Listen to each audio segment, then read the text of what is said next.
वो पुरुष, कौन पुरुष? यो ब्रह्म रुद्र सुक नारद भीष्म मुखैर लक्षितो न सहसा पुरुषस्य तस्य। वो पुरुष, परम पुरुष। महापुरुष और परम पुरुष में अंतर है। महापुरुष हैं, आप महापुरुष हो सकते हैं, वो परम पुरुष है। ध्यान रखा करो। महापुरुष की लीला हो रही है और परम पुरुष की लीला हो रही है, अंतर है। श्री कृष्ण की लीला परम पुरुष की लीला है, परम, एब्सोल्यूट, उसके ऊपर कोई नहीं।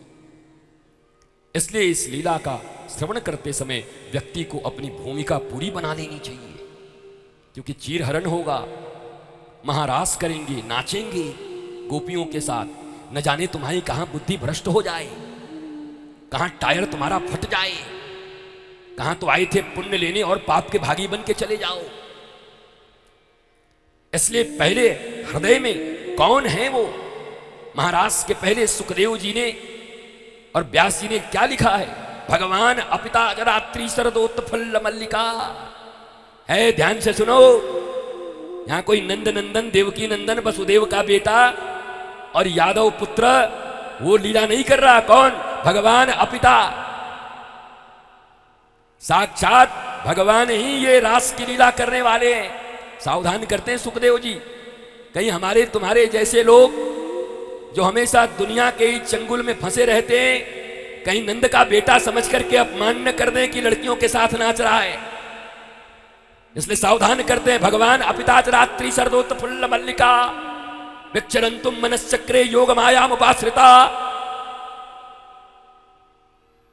इसलिए भगवान की लीला, भगवान की कथा, भगवान के महाराज को सुनने के पूर्व महापुरुष के वचनों से अपने हृदय के गंदे आंगन को बुहार कर, झाड़ कर साफ कर लेना चाहिए। जिस मेधा, जिस बुद्धि में और जिस पात्र में इस भगवान के रस को भरना है, पहले उस पात्र में से गंदी चीजों को निकाल देना चाहिए।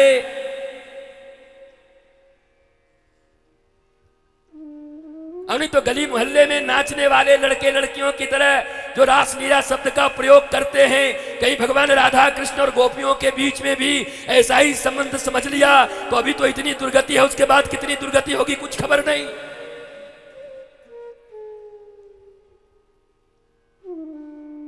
इसलिए श्रीमद् भागवत परमहंसों की संहिता है।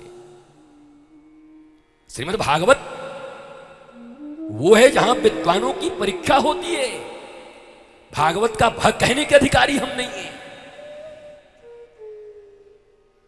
और यकीन मानो तो तुम भी सुनने का अधिकारी नहीं हो। पर श्रीमद् भागवत के राजपथ के बाईपास रोड से होते हुए प्रणाम करते हुए धीरे धीरे निकल रहे हैं कि कुछ छींटे पड़ जाएं,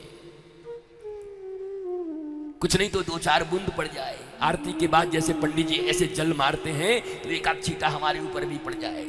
संपूर्ण भागवत कौन ले पाएगा? एक छींटा भी काफी।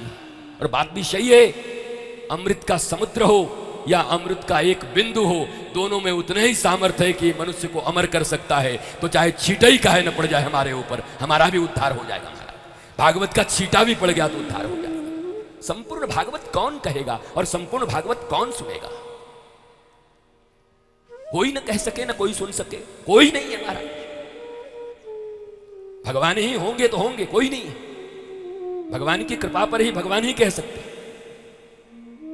इसलिए भगवान की लीलाओं से मति भ्रम नहीं होता, मति की शुद्धि होनी चाहिए।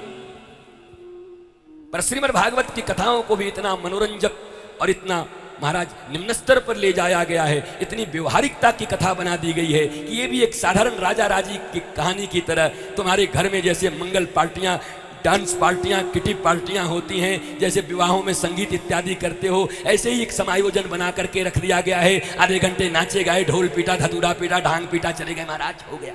भागवत महिमा और गरिमा का पूरा उल्लंघन करके छोड़ दिया भारतवर्ष में।